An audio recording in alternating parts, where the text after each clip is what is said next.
안녕하십니까. 타임프롬 장종 장재입니다. 썸네일 보셔서 아시겠지만 튜도 리뷰를 하게 됐는데 튜도가 타임프롬 채널에서는 처음입니다. 굉장히 신기하네요. 튜도를 한 번도 안 했어요? 제 기억에는 없습니다. 저희 채널에서 튜도 시계를 이제 처음 리뷰하기 때문에 요즘 튜도에서 제일 핫한 제품들을 가져왔습니다. 튜도 모나크를 시작으로 블랙베이 크로노 카본 26 그리고 블랙베이 세라믹까지 가져왔습니다.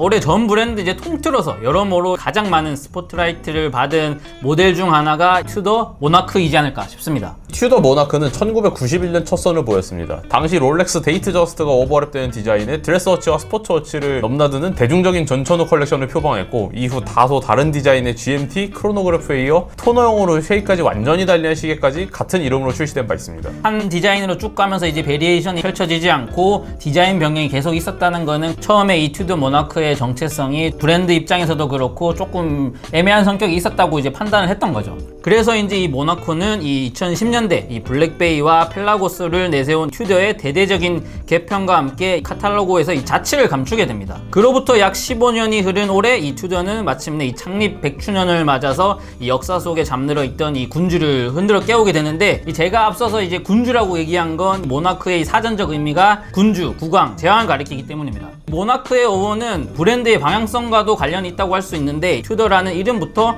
영국의 유명한 왕조에서 비롯했고 라인업 중에 프린스, 로열과 같은 컬렉션의 명도 왕실과 관련이 있기 때문이거든요. 올해 부활한 모나크는 1990년대 오리지널의 이름만 가져왔을 뿐 생김새는 다이얼부터 브레이슬까지 원작의 냄새가 거의 느껴지지 않습니다.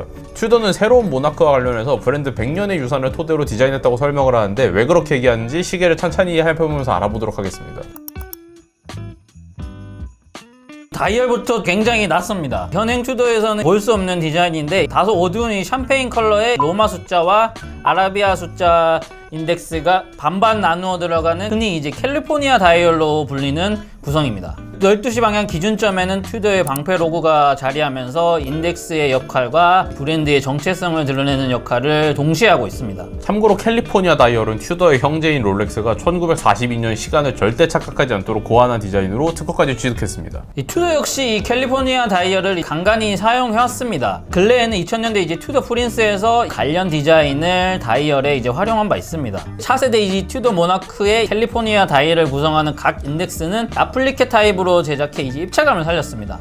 이 아워마커 외곽으로는 이 고전적인 레일로드 미니트 트랙이 둘러져 있고, 현재는 이제 튜도 전총의 이제 스노플레이크 스타일인데, 이 마른 목 꿀팁을 오픈워크 처리했고, 컬러도 이제 블랙인데 6시 방향 스몰 세컨드 역시 튜도에서 보기 드문 요소이긴 합니다. 새로 브러싱으로 결을 살린 다이얼 표면도 요즘 튜도에서는 찾아볼 수 없는 요소긴 하죠.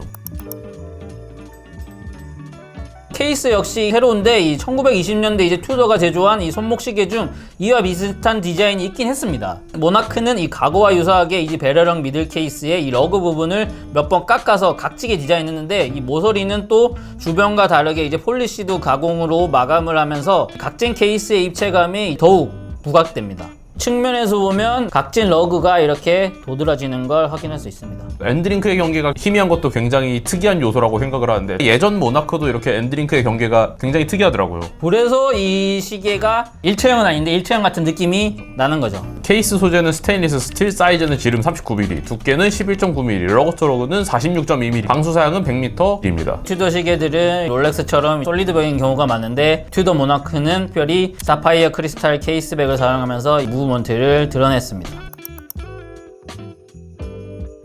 이 무브먼트는 튜도 산하의 케네시 매뉴팩처에서 설계 및 제작한 자동 칼리버 MT5662EU입니다. 기존 MT56땡땡U 시리즈를 베이스로 센터 세컨드를 스몰 세컨드로 바꾸는 등 이제 세세한 수정을 거친 것으로 보입니다. 스위스 계측학 연방학회 메타스로부터 마스터 크로노미터 인증을 받은 무브먼트답게 파워리저브는 약 65시간, 1호차는 0에서 플러스 5초 이내, 그리고 15,000가우스의 자기장에도 끄떡없습니다. 뒷면을 채우는 무브먼트가 사파이어 크리스탈로 여과 없이 드러나기에 마감에 좀 더 신경을 썼습니다. 메인 플레이트 이제 베를라주, 브릿지의 제네바 스트라이프와 같은 기본 장식은 이제 빠짐없이 들어가고, 로터에 보면 이 오픈워크 처리된 부분에 라인을 따라서 골드 인레이 장식이 또 들어가 있습니다. 케네시에서 튜더의 인하우스 칼리버 중에 제네바 스트라이프가 들어간 것도 처음인 것 같더라고요. 무브먼트 장식의 차이도 두면서 이 기존 라인과 차별화를 두고 있는 게 이 튜더 모나크라고 할 수 있습니다. 이 브레이슬릿도 이제 기존 튜더에 사용하는 브레이슬릿과 차이가 있습니다. 배럴형 케이스를 따라 이 자연스럽게 이어지는 스틸 브레이슬릿인데 흡사 일체형처럼 보이기도 하거든요. 엔드링크가 경계가 모호한 것도 있는데 러그가 이 아래쪽으로 이제 급격한 경사를 이루면서 깎여지는데 이 엔드링크의 각도도 거기에 딱 맞아 떨어지거든요. 절묘한 설계 덕분에 브레이슬릿이 좀 더 일체형으로 보이는 게 아닌가 싶긴 합니다. 나머지 링크는 H형과 직사각형이 교차하는 형태로 TP 클라스프까지 이어지는데, 잘 알려진 대로 TP 클라스프는 편리한 미세 조정 시스템으로 굉장히 유명하죠. TP 클라스프는 클라스프 앞쪽에 있는 링크를 살짝 제쳐서 움직이면 이런 식으로 늘어났다 줄었답니다. 이게 미세 조정하는 간격이 꽤 크더라고요. 링크 한 개 반의 반 정도 이렇게 줄이고 늘릴 수 있습니다. 이건 롤렉스도 배워야 돼요. 굉장히 편해요, 진짜. 가지고 H형 링크와 이 교차로 이어지는 이 직사각 링크를 보면 표면이 이제 평평하지 않습니다. 한번 각을 줘서 빛 반사에 따라서 음영이 달라지는 걸 볼 수 있고, 요것 때문에 브레이슬릿이 좀 더 입체적으로 보이기도 하고 각진 이 배럴형 케이스와도 잘 맞습니다. 사이즈 좋습니다. 딱 맞네 진짜. 손목에 올리니까 더 이쁘긴 하네요. 브레이슬릿이 엄청 유연하거든요. 착용감이 뛰어나고 착용을 해보면 이 손목에 이제 착 붙습니다. 손목을 딱 감아주는 느낌이 좋은 것 같습니다. 세먼 컬러 느낌의 이 샴페인 다이얼이 동양인의 손목에도 잘 맞는 것 같네요. 튜더는 지난해 비자 캐시앱 레이싱 불스 F1 팀의 레이싱카 리버리에서 영감을 받은 카본 25를 먼저 선보였었습니다. 올해는 새롭게 공개된 블랙베이 크로노 카본 26은 전작을 잇는 에디션으로 역시나 비자 캐시앱 레이싱 불스 F1 팀 새 레이싱카의 디자인 코드를 다이얼에 조화롭게 이식했습니다. 카본 26의 이 다이얼은 레이싱 화이트라 일컫는 다이얼인데, 하얀색을 베이스로 이 레이싱 플래그 모티프의 미니트 트랙, 투 카운터, 날짜 디스크 등 이제 곳곳에 비자 캐시앱 레이싱 불스 F1 팀의 이 새 레이싱카 에 쓰이는 옐로우 컬러가 포인트로 적절히 가미가 됩니다. 오목하게 들어간 입체적인 각 서브 다이얼과 날짜 디스크에는 케이스와 동일한 카본 파이버를 입힌 건 역시 좀 특이합니다. 리버리에서 이 간간히 쓰이는 붉은색은 방수 표기와 크로노그래프 초침 끝부분에서도 확인할 수 있습니다. 지름 42mm의 카본 파이버 케이스에는 자동 크로노그래프 칼리버 MT5813이 탑재됩니다. 블랙베이 크로노에도 공통적으로 사용되는 이 MT5813은 컬러밀과 수직 클러치 조합으로 안정적인 크로노그래프 작동을 보장합니다.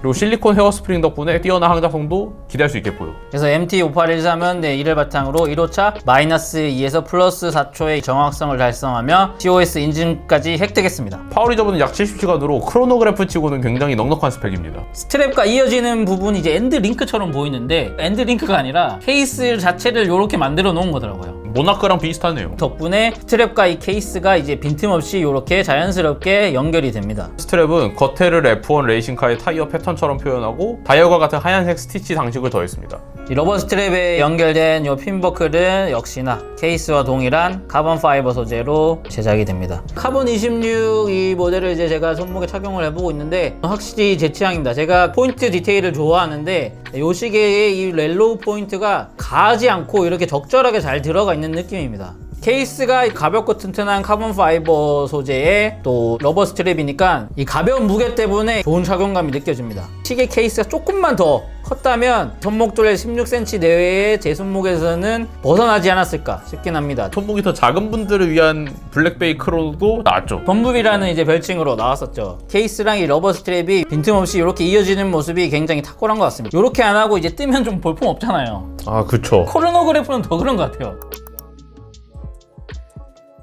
블랙베이 세라믹은 지난 2021년 정규 라인으로 공식 데뷔했습니다. 당시 세라믹 케이스에 이제 가죽 스트랩 옵션으로 먼저 선보였는데 그때 스트랩에 대한 아쉬움이 있긴 했는데 올해 마침내 그 아쉬움을 달래주는 이 브랜드 최초로 세라믹 브레이슬릿을 도입한 블랙베이 세라믹이 등장을 했습니다. 그리고 새로운 블랙 세라믹 브레이슬릿은 케이스와 같은 톤으로 자연스럽게 이어집니다. 링크 하나하나의 표면도 케이스와 동일하게 마이크로 블라스트 가공으로 무광 처리했고요. 듀얼 폴딩 클라스프에서 안쪽 블레이드 부분은 크라운과 동일하게 블랙 PVD 코팅 스틸로 가공했습니다. 상대적으로 이 얇은 이제 해당 부분이 세라믹이면 덮이고 닫히는 반복되는 과정 속에서 이게 깨질 우려가 있기 때문이거든요. 현재로서는 이 블레이드 부분까지 이제 세라믹으로 만드는 브랜드는 거의 없다고 봐도 무방합니다. 올블랙 컨셉을 위해서 다이얼도 살짝 달리했습니다. 튜더 특유의 스노우플레이크 렌즈와 아워마커의 표면에 도포한 슈퍼루미노와 야광 물질이 색깔이 옅은 베이지색에서 연한 회색으로 바뀌었습니다. 그렇게 되면서 이 튜더의 이 다크나이트가 이렇게 완성이 될 수 있었습니다. 솔직히 올블랙 선호하시는 분들을 보면 가독성은 이제 크게 따지지 않거든요. 올블랙은 뭐 시인성은 희생하더라도 이 컨셉에 이제 충실한 게 제멋이긴 하죠. 지름 41mm 이제 세라믹 케이스는 이 두께 13.6mm로 이전 모델보다 0.8mm 가량 더 얇아졌거든요. 무브먼트를 케이스 안쪽으로 이제 보다 바짝 붙여서 배치하고 사파이어 케이스백을 이제 평평한 솔리백으로 대체하는 등 남은 공간을 최소한 덕분에 이 케이스 두께를 이제 줄일 수 있었습니다. 동일한 200m 방수 스펙의 블랙베이 58이나 54 같은 좀 더 작은 시계를 만들면서 축적한 노하우가 분명 도움이 됐었던 것 같아요. 탑재한 무브먼트는 마스터 크로노미터 인증을 획득한 자동 칼리버 MT5602-U입니다. 1호차는 0에서 플러스 5초 이내, 파워 리저브는 70시간입니다. 무브먼트 이름에서 살짝 법칙이 있긴 하거든요. 무브먼트 이름에 U가 붙으면 보통 이제 마스터 크로노미터 인증을 받은 무브먼트라고 할 수 있습니다. 무브먼트 명에 있는 그 U가 자석처럼 생겼잖아요. 마스터 크로노미터 인증이 이제 항자성에 대한 항목도 있기 때문에 무브먼트 이름 끝에 이 자석 모양의 U를 갖다 붙인 게 아닌가 그런 얘기가 돌기도 했었습니다. 자석을 갖다 대도 괜찮다. 어느 UI 같은 거죠. 좀 귀엽네요. 블랙베이 세라믹 신제품 모델을 착용을 하고 있는데 역시 이 세라믹은 이렇게 매트한 질감의 무광이어야지 제맛입니다. 올블랙 컨셉에도 잘 맞고 무광 올블랙이 남성적인 카리스마를 더욱 부각하는 느낌입니다.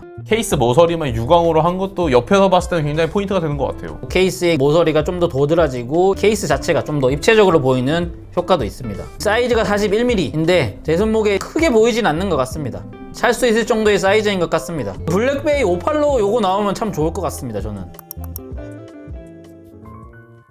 저희는 이렇게 해서 올해 튜더에서 제일 핫한 신제품인 튜더 모나크와 함께 블랙베이 크로노 카본 26 그리고 블랙베이 세라믹까지 살펴봤습니다. 가격은 튜더 모나크가 812만원, 블랙베이 크로노 카본 26이 1193만원, 블랙베이 세라믹이 1066만원입니다. 2026개 한정으로 선보이는 이제 카본 26은 디자인이 F1 매니아뿐만 아니라 이게 시계 애호가들도 많이 좋아할 것 같아요.